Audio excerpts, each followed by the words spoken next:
Jadi nanti tinggal mengikuti besar sudutnya. Kalau misalkan di sininya itu adalah setengah A gitu ya. Berarti besar sudut yang di dalam akar ini di sini dia adalah A. Jadi tinggal mengikuti seperti yang sinus tadi. Kemudian muncul pertanyaan lagi, kapan cos itu bernilai plus dan juga kapan dia itu bernilai minus gitu ya.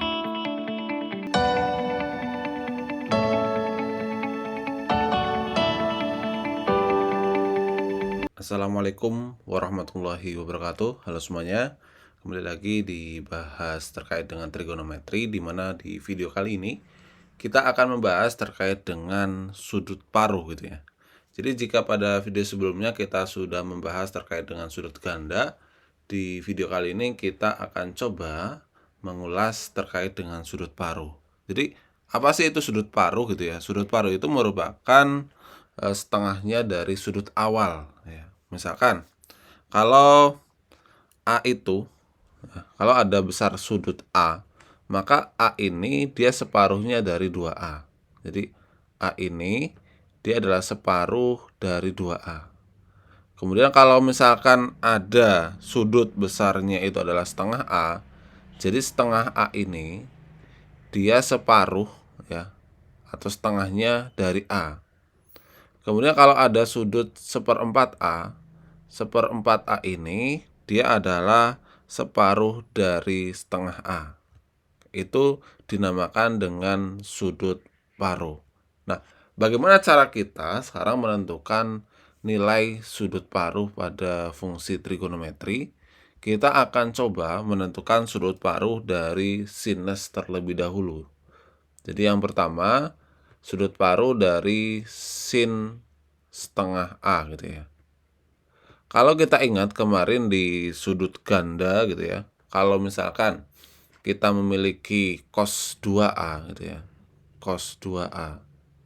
Ini kan bisa beberapa macam gitu ya, termasuk di situ ada sinus, di mana cos 2A ini berarti kan dia sama juga dengan 1 min gitu ya, sin kuadrat A gitu ya. Kemudian setelah itu kita jabarkan bahwa di sini ada duanya ya. 1 min 2 sin kuadrat A. Oke. Kemudian kita sederhanakan bahwa kita peroleh 2 sin kuadrat A ini dia sama dengan 1 min cos 2A. Sehingga nilai dari sin kuadrat A itu dia sama dengan 1 min cos 2A dibagi dengan 2. Sehingga ketika kita disuruh menentukan nilai dari sin A, berarti sin A ini bisa kita cari dengan cara bahwa sin A merupakan akar dari ya 1 min cos 2A dibagi dengan 2. Dimana di sini adalah plus minus tuh ya. Plus minus. Nah, ini untuk menentukan sudut paruh dari sin setengah A. Loh, muncul pertanyaan. Ini kan sin A, sedangkan di sini adalah sin setengah A. Bagaimana cara kita menentukan nilai dari sin setengah A? Ya udah tinggal mengikuti aja. Jadi kalau di sininya A, di sininya 2A. Berarti kalau nanti misalkan di sininya itu adalah setengah A, ini ya. Di sininya adalah setengah A, maka besar sudut yang di dalam akar ini di sininya adalah A. Jadi mengikutin. Di sini itu adalah setengahnya dari besar sudut yang di sini. Atau kalau misalkan di sini dia adalah seperempat A, maka besar sudut yang di dalam akar ini dia adalah setengah A, seperti itu. Nah, kemudian di sini kan ada plus minus. Jadi kapan dia itu bernilai plus dan juga kapan dia itu bernilai minus. Nah, kita ingat kembali kuadran gitu ya. Untuk kuadran sendiri ya, sinus itu akan bernilai positif apabila dia berada di kuadran 1 dan juga kuadran 2. Kemudian akan bernilai negatif apabila sudut dari sinus ini dia berada di kuadran 3 atau kuadran 4. Jadi di sudut paruh ini perhatikan benar letak kuadrannya itu terletak pada kuadran keberapa. Oke, kemudian yang berikutnya, bagaimana sudut paruh dari kosinus gitu ya. Jadi yang B adalah cos setengah A. Nah, kita jabarkan terlebih dahulu untuk sudut ganda dari cos 2A kembali, di mana kalau cos 2A itu kan dia sama dengan 2 cos kuadrat A kemudian dikurangi dengan 1. Sehingga nilai dari 2 cos kuadrat A ini dia sama dengan cos 2A ditambah dengan 1. Yang artinya bahwa cos kuadrat A ini dia sama dengan cos 2A ditambah dengan 1 kemudian dibagi dengan 2. Nah, setelah itu karena di sini kuadrat, maka nilai dari cos A dia sama dengan plus minus akar gitu ya. Dari cos 2A ditambah dengan 1 dibagi dengan 2. Nah, ini adalah cara menentukan sudut paruh dari kosinus. Nah, ini kan A, ini setengah A ya, dia mengikuti juga. Jadi nanti tinggal mengikuti besar sudutnya. Kalau misalkan di sininya itu adalah setengah A gitu ya. Berarti besar sudut yang di dalam akar ini di sini dia adalah A. Jadi tinggal mengikuti seperti yang sinus tadi.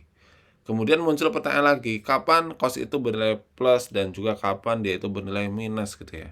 Jadi cos itu akan bernilai plus apabila nanti sudutnya dia terletak pada kuadran 1 atau 4. Sedangkan jika dia berada di kuadran 2 atau 3, nilai cos ini dia bernilai negatif. Oke. Nah, sekarang kita ke yang terakhir yaitu tangen gitu ya. Bagaimana cara menentukan sudut paruh dari tan setengah A? Nah, kalau kita ingat sebetulnya identitas dari tan ya. Kalau misalnya kan ada tan A itu kan sama juga dengan sin A dibagi dengan cos A gitu ya. Sehingga kalau di sini ada tan setengah A, maka tan setengah A ini artinya dia sama juga dengan sin setengah A kemudian dibagi dengan cos setengah A. Jadi sin per cos gitu ya. Dimana tadi kita sudah menentukan untuk menentukan nilai dari sin setengah A ini dapat kita cari dengan cara plus minus gitu ya. Akar berapa tadi? Akar dari 1 min cos A kemudian ini dibagi dengan 2. Kemudian untuk cos sendiri, jadi ini per gitu ya. Per untuk cos sendiri dia plus minus juga. Plus minus akar gitu ya. Akar berapa nih? Dia itu adalah akar dari 1 plus cos A atau cos A plus 1 sama aja dibagi dengan 2. Atau kalau kita sederhanakan, akar dari gitu ya. Kan di akar itu ada sifat gitu ya. Ketika ada akar A dibagi dengan akar B, itu sama juga dengan akar dari A per B. Sehingga kalau ini dia menjadi 1 min cos A kemudian dibagi dengan 1 plus cos A. Nah, ini adalah cara bagaimana menentukan sudut paruh dari tangen gitu ya. Kemudian untuk tan sendiri ini sebetulnya dapat kita sederhanakan bentuknya gitu ya. Disederhanakan jadi apa? Jadi ini dapat kita tuliskan dia menjadi akar dari 1 min cos A kemudian dibagi dengan 1 plus cos A. Nah, kalau kita kalikan akar sekawannya dengan akar dari 1 plus cos A ya, nanti diperoleh nilai gitu ya. Jadi nanti ada dua macam ya. Silakan coba dikalikan dengan akar sekawannya, maka nanti untuk tan setengah A-nya dia dapat kita sederhanakan menjadi, yang pertama kalau dibagi dengan 1 plus cos A terlebih dahulu, berarti dia menjadi sin A, kemudian dibagi dengan 1 plus cos A. Nah ini kalau dikalikan dengan akar 1 plus cos A. Kemudian kalau dikalikan dengan akar 1 min cos A, bentuknya berarti menjadi 1 min cos A, kemudian dibagi dengan sin A gitu ya. Nah ini adalah beberapa cara menentukan sudut paruh dari tangen. Nah kemudian apakah tangan ini dia selalu bernilai positif? Tidak gitu ya. Jadi tan ini dia juga bisa bernilai negatif. Kapan dia bernilai positif? Yaitu ketika tan ini dia berada di kuadran 1 dan 3. Sedangkan jika dia terletak pada kuadran 2 atau 4, nilai tan ini dia juga bernilai negatif. Oke, sekarang kita akan coba contohkan gitu ya suatu kasus di dalam sudut paruh. Misalkan untuk kasus yang pertama, kita disuruh menentukan nilai gitu ya. Nilai apa? Misal contoh ya, kasus 1. Tentukan nilai dari tan 15 derajat gitu ya. Nah, kita harus tahu terlebih dahulu tan 15 derajat. Artinya 15 derajat ini dia adalah upper 2-nya atau setengah A-nya. Jadi ini adalah setengah A-nya. Setengah A-nya dia sama dengan 15 derajat. Artinya besar sudut A-nya dia sama dengan 30 derajat. Nah, jika tan, kalau kita ingat tadi ada beberapa yang dapat kita gunakan gitu ya. Tan 15 derajat ini boleh dipilih salah satu. Misalkan kita akan menggunakan yang 1 min cos 30 berarti ya. Karena dia 2 kali lipatnya dari 15, kemudian dibagi dengan sin 30. Jadi ini kita menggunakan yang kedua tadi. Nah, sehingga tinggal dicari aja. Oh, nilai dari cos 30 itu dia adalah setengah akar 3. Berarti ini adalah setengah akar 3. Kemudian nilai dari sin 30 itu dia adalah setengah. Maka ketika kita sederhanakan bentuk ini, kita peroleh nilainya adalah 2 minus akar 3. Nah, ini adalah nilai dari tan 15 derajat. Nah, bagaimana jika di suatu kasus itu yang diketahui adalah perbandingan sisinya? Itu kasus yang kedua. Jadi kita contohkan juga, misalkan jika ya nilai dari tan A itu dia sama dengan gitu ya. Ini misal 3/4 ya. 3/4 di mana ini perhatikan banget gitu ya. A-nya itu terletak di kuadran 3. Di kuadran 3. Nah, misalkan di sini kita disuruh menentukan, maka nilai dari misalkan adalah sin setengah A. Nah, berapa nih nilai dari sin setengah A?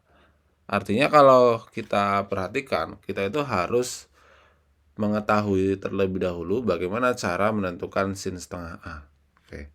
Sin setengah A tadi, sin setengah A tadi dapat kita tentukan dengan cara akar gitu ya. Akar dari, berarti ini adalah 1 min cos A, kemudian dibagi dengan 2 gitu ya. Sehingga setelah ini kita harus mencari cos A terlebih dahulu.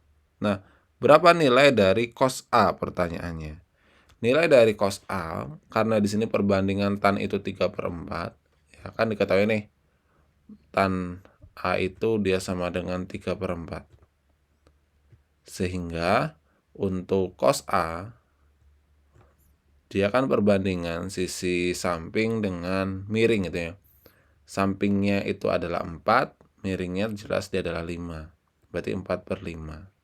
Oke, kemudian kita ingat negatif dan juga positifnya gitu ya.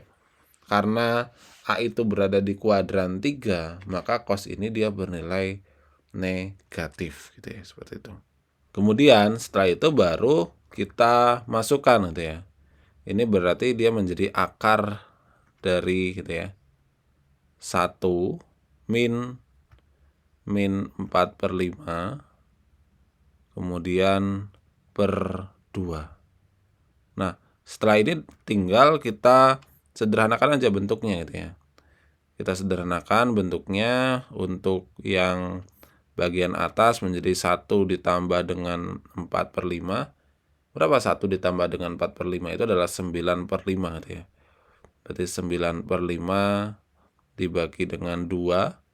Nah, 9/5 dibagi 2 adalah akar dari 9/10. Ya. Ini akar dari 9/10. Kalau misalkan mau disederhanakan menjadi dikalikan dengan akar sekawan, boleh. Jadinya akar 9 itu adalah 3. Ini per akar 10. Nanti kalau dikalikan dengan akar sekawan, 3 per akar 10 ini, dia menjadi berapa? 3/10 akar 10 gitu ya. Jadi kita peroleh nilainya adalah 3/10 akar 10. Nah, sekarang perhatikan, dia nilai sinnya positif atau negatif. Nah, yang perlu kita perhatikan di sini, A itu kan dia berada di kuadran 3. Artinya kalau dia kalau A ini berada di kuadran 3, maka A ini dia besarnya berkisar antara 180 derajat sampai 270 derajat. Kemudian, karena kita itu menentukan besar sudut setengah A ini terletak di kuadran berapa, jadi ini kan tinggal dibagi 2 aja. A/2, ini juga tinggal dibagi 2. Yang 120-nya dia juga dibagi dengan 2. Sehingga untuk batas dari setengah A itu dari 90 derajat ya, ini setengah A sampai 135 derajat ya. Jadi kalau kita perhatikan, ini terletak di kuadran kedua. Artinya kalau dia di kuadran kedua, sin setengah A ini dia bernilai positif. Karena sin di kuadran kedua dia positif, sehingga hasilnya dia adalah 3/10 akar 10. Oke, semoga video penjelasan terkait dengan sudut paruh ini bermanfaat. Untuk lebih memahami kembali terkait dengan sudut paruh, di sini ada beberapa kasus. Ini coba diselesaikan berapa nilai-nilai dari kasus yang disediakan. Oke, semoga video ini bermanfaat. Silakan jika ada pertanyaan dapat dituliskan di kolom komentar dan terima kasih.